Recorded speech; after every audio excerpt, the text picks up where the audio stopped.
Okay, so hello everyone. I'm Wenting, and I am a third-year PhD student in the AMP/RISE lab, and I work with Jan and Raluca. And today I'm going to talk about Opaque, a secure distributed data analytics framework. This is joint work with Ankur, Jethro, Raluca, Joey, and Jan. Okay, so companies today collect a large amount of sensitive data. And in recent years, cloud-based platforms, such as the ones developed at Berkeley, have become extremely popular because they offer a rich set of data analytics that can extract a tremendous amount of value out of the collected data. However, running on the cloud poses a security risk because the computation is often done on plain text data. Unfortunately, data breaches have become increasingly common and can cause a lot of damages. The attackers in these data breaches vary in their abilities. Some are external attackers that attempt to break into the network and exfiltrate data. However, attacks can also be launched from the inside by an administrator who has easy access and sometimes more privileged accesses to these systems. Therefore, to fully protect our data, we must assume that the entire server side can be compromised by a really powerful attacker. So the challenge we're facing here is that we want to protect our data from the powerful attacker. And at the same time, we want to preserve the functionality. So we still want to do those complex analytics securely. And we don't want to compromise that much on performance either. So sounds like an interesting challenge. And to address this, we designed and implemented Opaque, a secure distributed relational algebra platform. Opaque extends Spark SQL with extra SQL operators and rules so that analytic queries can be run securely. So the attacker can only see encrypted data on the server side, on the cloud. So we decided to introduce Opaque at the relational algebra layer because this layer can express a wide range of big data analytics workloads. And we can construct more efficient, secure protocols and introduce opportunities for query optimizations. So there has been a bunch of prior work in this area, and they mainly approach this challenge in two different ways. So the first way to do computation directly on encrypted data. So what a lot of these systems use is that they use a purely software-based cryptographic approach called homomorphic encryption. So this allows you to actually operate directly on ciphertext. And then, so for example, one type of homomorphic encryption allows you to multiply two ciphertexts together. And then once you decrypt the product, you actually get the sum of the two original plaintext, which is pretty amazing. But unfortunately, the method that allows you to do any type of computation, the fully homomorphic encryption, is impractically slow. And some systems like CryptDB have tried to use something called partially homomorphic encryption. But the problem there is that there's limited functionality. So the second approach is to use trusted hardware. The previous systems here have supported have used trusted hardware called Intel SGX, which Opaque actually also uses. And the problem there is that the previous systems have supported only single machine computations, such as Haven, or slightly weaker security guarantees, like VC3.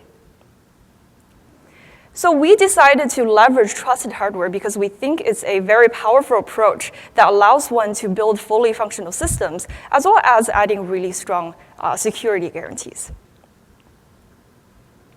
Okay, so what is the hardware that we use? So the hardware that we use are called hardware enclaves. And these are basically hardware-protected containers that can operate in the presence of a malicious operating system. What this hardware enclave provides is something called shielded execution. So this allows you to keep secret data inside the enclave, as well as trusting the enclave to run your code securely. Enclave memory is fully encrypted. Data is only decrypted in the cache, which we trust in this model. Enclaves also provide something called software attestation. So this allows you to load trusted code into the enclaves and then verify that the correct code has been loaded. And you can do this remotely as well. So finally, the thing that's very exciting is that this technology actually exists today, such as Intel SGX and AMD memory encryption. So my laptop is a little bit older, so it doesn't have Intel SGX, but the laptop that I brought, which I apparently cannot use because it has Ubuntu installed on there, that one actually has SGX hardware on there, and I believe the newer MacBooks also have SGX. So it's real hardware that's available now. Okay, so let's take a look at how Opaque works. So Opaque initializes by first executing software attestation remotely, or remote attestation, to load our Opaque code into the enclaves. Once the code has been loaded, the enclave will perform a measurement on the initialization state and then return a signed secure hash. Then this hash can be used to verify that the correct code has been loaded. So once the remote attestation is complete, the client, the enclave, will then establish a secure channel. Then the client can transfer its secret key to the enclave. And with that, this means that the enclave can now read and operate on client encrypted data. So note that once the enclaves are initialized and the key is transferred, this initial protocol does not need to run again. So it's not run on a per query basis. So in Opaque, the Spark driver and catalyst are both located on the client side or in a trusted environment. When the client wishes to execute a query, like this one, the query is first translated into a DAG of encrypted operators. The encrypted DAG is then given to the scheduler, which is actually located in the untrusted region. And then the corresponding tasks are run on the Spark workers. So in this case, the enclaves are reading in data, and then computing the partial sums, and finally aggregating the sums together and returns an encrypted result, encrypted sum, to the client side.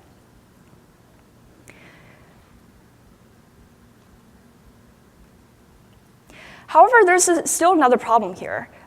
Because the cloud can actually maliciously alter the distributed computation by doing things like dropping data, modifying data, skipping tasks, or replaying old state. So let's see an example of this. So we're trying to do this, the same query. And while the enclaves are able to compute the partial results correctly, one of the partial results can actually be dropped by the malicious OS.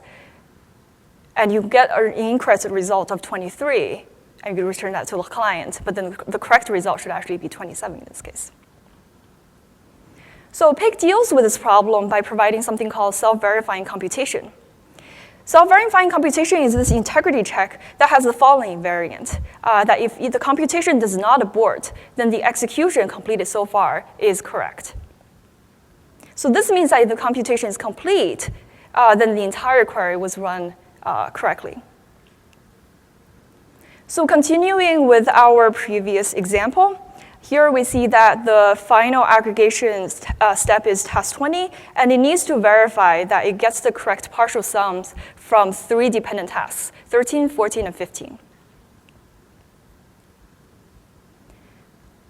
Okay, so Opaque achieves self-verifying computation by first giving all the enclaves an encrypted DAG of logical tasks for a particular query. So in this case, we can see that nodes 13, 14, 15, so all the nodes represent the tasks, and then they lead into task 20. So task 20 can now, with this encrypted DAG, can now authenticate that the encrypted DAG is unmodified and is correct. Then task 20 will verify that all of its output that has received are authenticated and correct. And finally, the task verifies that it has received all of the authenticated output from the dependent tasks according to the encrypted DAG. And with this, we can verify Spark SQL computation. Okay, so with what I presented so far, Opaque provides really strong security guarantees already. So using the trusted hardware and our self-verifying computation technique, we can actually provide data encryption, right, data authentication, and computation verification. So essentially, you're doing computation on encrypted data on the server side, and the attacker cannot see, all the attacker sees are encrypted data. However, even with what I've presented so far with all these security features, there are still sophisticated attacks that can be launched by observing computation access pattern. So let's take a look at this example where we have a medical table, and each row in the table is a patient record, and each patient record is encrypted. And let's say we want to run a simple aggregation query on this data. So what we usually do is you might do something like hash-based aggregation. So a malicious internal administrator does not know exactly what the encrypted rows are, but he or she can still observe access pattern over the network and learn information about the encrypted data. So in this case, we're doing a hash-based aggregation. What you see here is that 4 rows are sent to the first machine, and 2 rows are sent to the second machine. So since the disease distribution is often well known, the attacker knows that diabetes is a more common disease. Therefore, the attacker learns something extra about the encrypted rows, even when it cannot see the encrypted data or the underlying data directly. So just because there's a skew in the network shuffling, the attacker can learn that the first group is likely to be diabetes and the second group is likely to be cancer. As a result, if the attacker is also able to observe which rows are mapped to which groups, then the attacker can also learn which patient has what disease. And more information can be leaked about these rows as more queries are run. So note that similar access patterns can be launched at the single machine level by observing memory access patterns as well. And in separate work, researchers have shown that memory access patterns can leak kilobytes of sensitive information. So in that attack, they actually put an email server inside the enclave, and they can, based on the memory access pattern, they can actually read your email, even though everything was encrypted. Okay, so to solve this, we provide a mode called Oblivious mode, which provides additional protection by hiding data access patterns. So Oblivious here means that you are protecting your data access pattern leakage. So to achieve this, we utilize a set of Oblivious primitives that are well known in the security literature. And we construct these fine-grained opaque operators using these primitives. And using these opaque operators, we can then design Oblivious SQL operators. In particular, we support filter, sort, aggregation, and join. And finally, we can use these Oblivious SQL operators and to construct a fully oblivious query. In addition, Opaque is also able to perform oblivious query optimization by adding rules for transforming a chain of fine-grained opaque operators. Okay, so let me first give an example of how an oblivious operator works. So let's take the same example as before, where we want to do aggregation, but obliviously. Okay, so to do this, we start with an inter-machine oblivious sort. So you can think of this as a way to algorithmically hide the relationship of the output rows from the input rows. So it's basically, if you run everything through an oblivious sort, then the attacker cannot learn anything about the underlying data from the access patterns. So in this case, nothing is learned about whether the third input row is mapped to the first input row or not. Okay. So note that one thing is interesting here is that the oblivious sort actually maintains the input partitioning and doesn't reveal the data skew. So you have 3 records mapped to the first machine and then 3 records mapped to the second machine. Okay, so after the rows have been sorted, we need to aggregate the results together.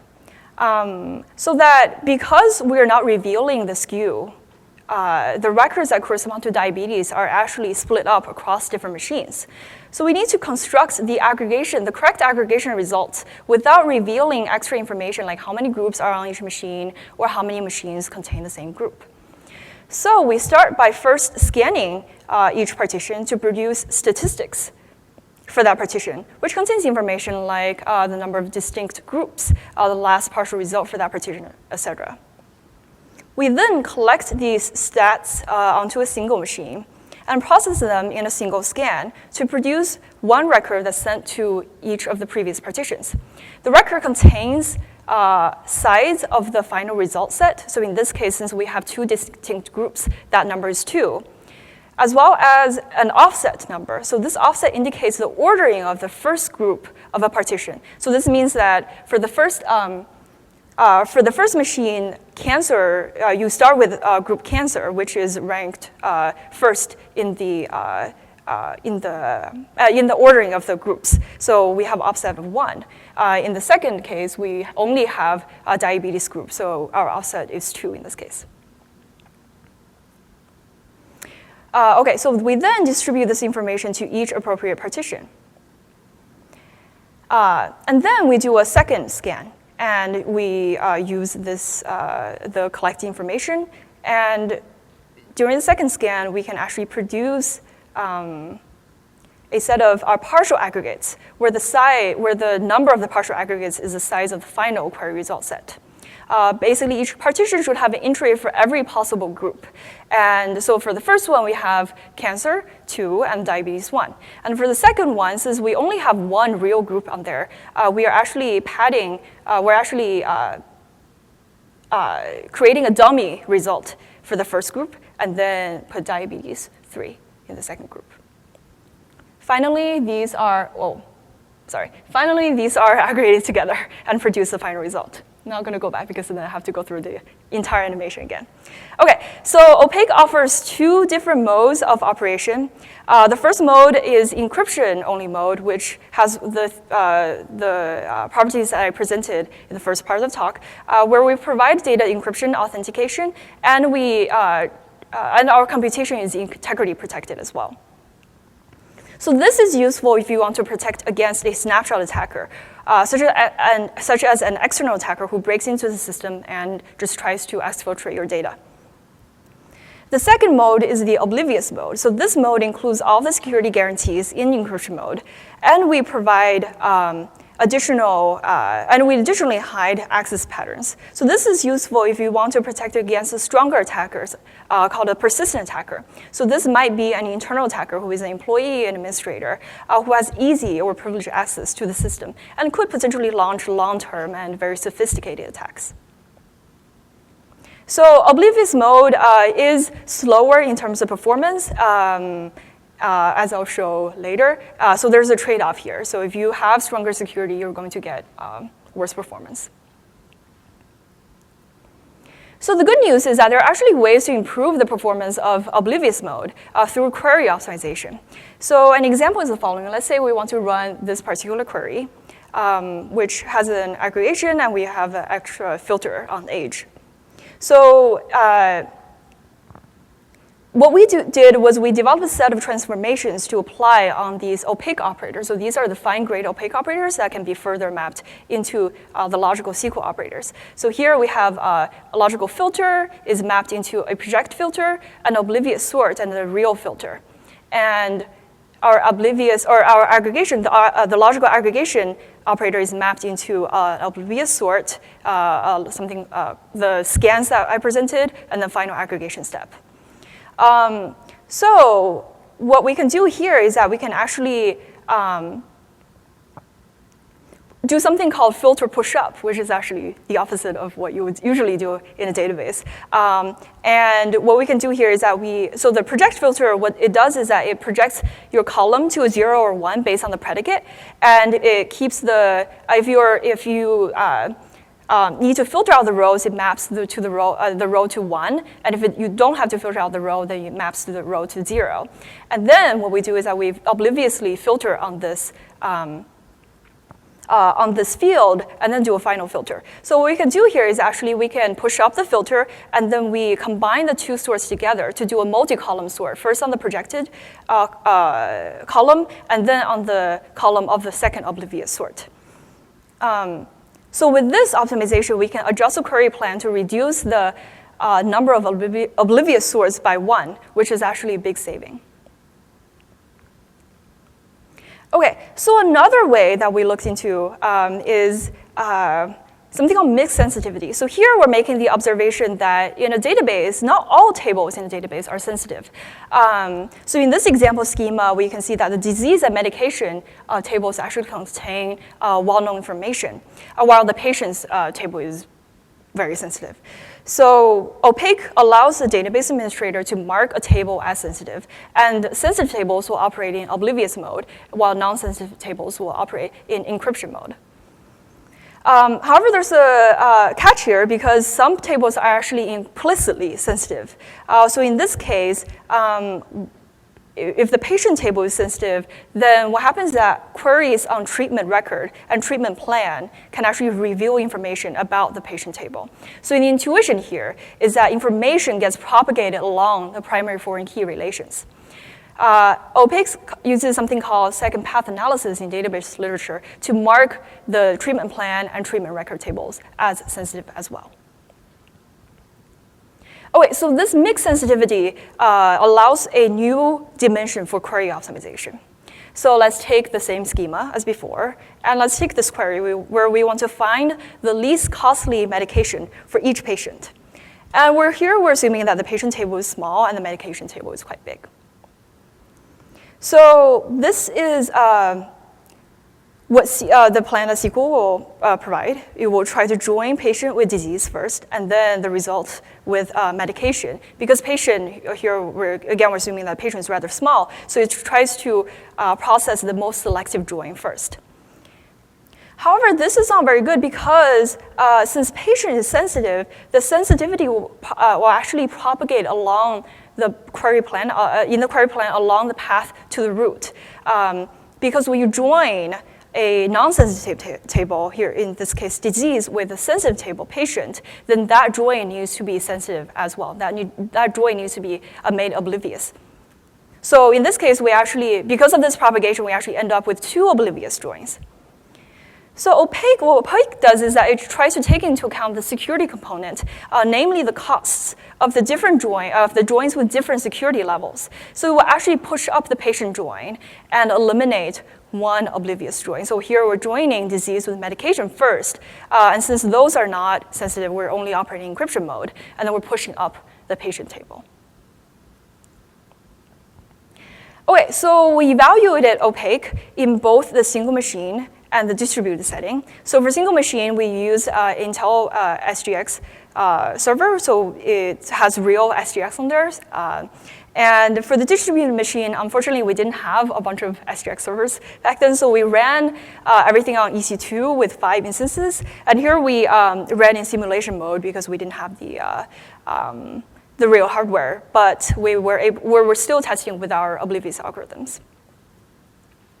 Okay, so the evaluation here is the first, so we want to answer 2 questions here. So the first one is, how does Opaque compare to Spark SQL? And to do this, we evaluated Opaque and Spark SQL on big data benchmark, where we took the first 3 queries out of 4 queries, which contain operators like filter, aggregation, and join. And we ran it on 1 million records. The second question we want to answer is, how does Opaque compare to a state-of-the-art Oblivious system? And to do that, we compare Opaque with GraphSC, which is a state-of-the-art Oblivious graph analytics system, and we compare both systems on the PageRank benchmark. Okay, so let's take a look at how Opaque does in encryption mode. So on a single machine, here is Spark SQL, and here is Opaque. And then here are the distributed results of Spark SQL and Opaque.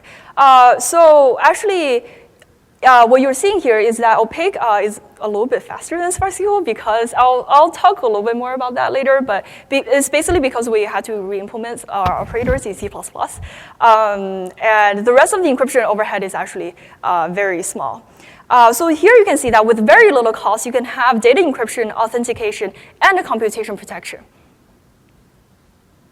which is a huge step forward, I think.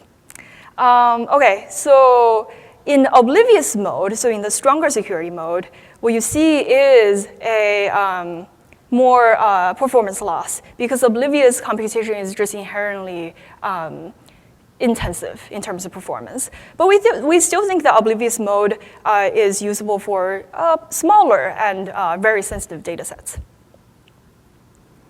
Okay, so we compare, so this is comparison with GraphSC with a state-of-the-art graph analytics system, and you can see that we actually provide 2300x performance gain with respect to that system. Okay, so we have an SDI paper, and so in that you can find other technical contributions and like descriptions of other oblivious operators and more details on query optimization. Okay, so let me talk about the open source release. So Opaque is available on GitHub at this URL.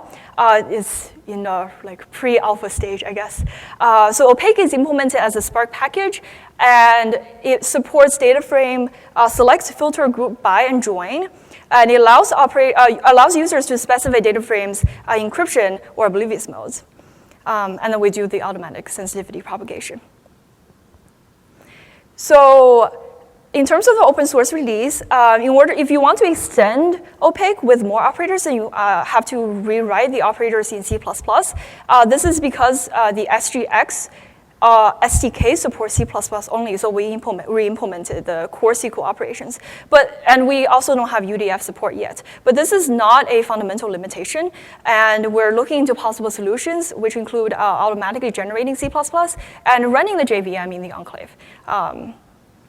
So in terms of deployment, you must make sure that the master is trusted. And another note I just want to make is that SGX is available now. You can buy machines with SGX on it. And unfortunately, cloud providers have no support yet, but hopefully that will change in the future. Do I have time for a demo?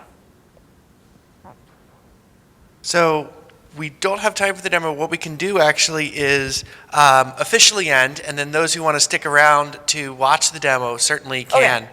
And I think that's what we should suggest. So thank you everybody for attending. Please give Wenting here a round of applause.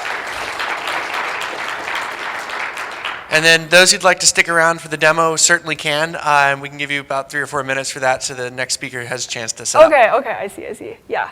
All right, so I guess let me quickly try to do this.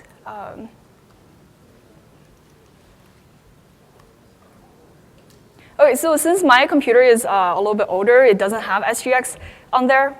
So I'm trying to SSH into a Berkeley machine, actually, that has SGX. Okay, so here, let's see. Okay, I'll try to do this quickly. So hopefully everybody can see, everybody who wants to see the demo. Okay, so here I'm going to, so Opaque is implemented as a Spark package, right? So here I'm just going to start a Spark shell with Opaque loaded.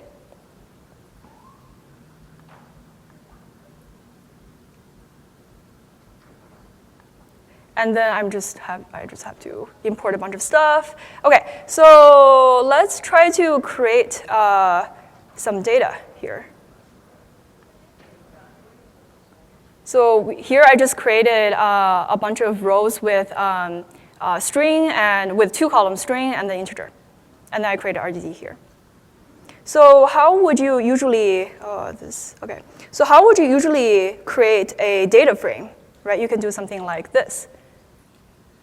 So this will just create a normal data frame based on the data I created, right? So how do we create an encrypted data frame?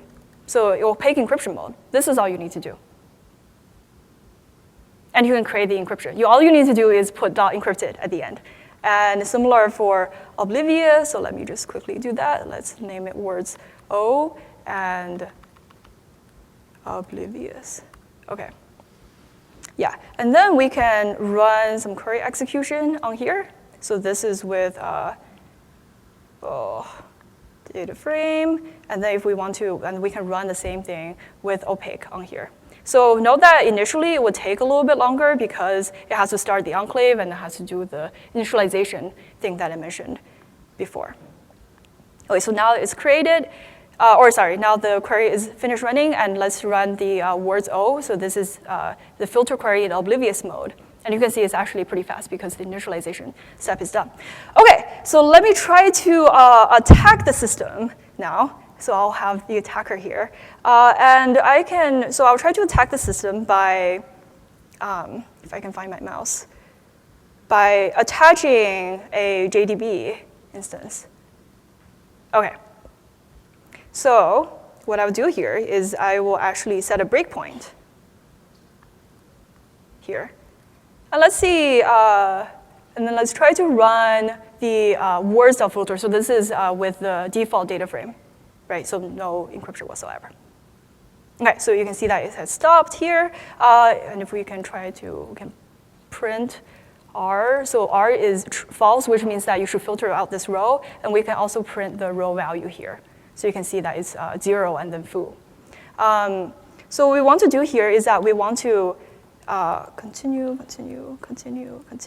Okay, so let's print R. So in this case, we know that since R is true, we know that we're supposed to keep this row in, right? We're not supposed to filter out. So what the attacker can do is that it can set R to false, right? And then let's clear this and continue. So we're also assuming that the user doesn't actually notice how long the query is running. So you can see that before, the correct result should actually be this, where you filter out, where you keep 4 to 9. But then because of the attack, I've actually changed the result on the client side. Okay, quickly, let me show what Opaque can do. I'm sorry about this. So in this case, I'm going to set another breakpoint, and then run Opaque. Okay, so it stopped again, and I'm just going to dump filtered. So this is actually our encrypted block, right? So we can let's see, print filtered 0, whoops, 0. And then let's try to modify the data, right? And what you can see is that we actually detected the attack because we modified the encrypted block. And okay, that's it. Sorry it took so long. Okay, thank you.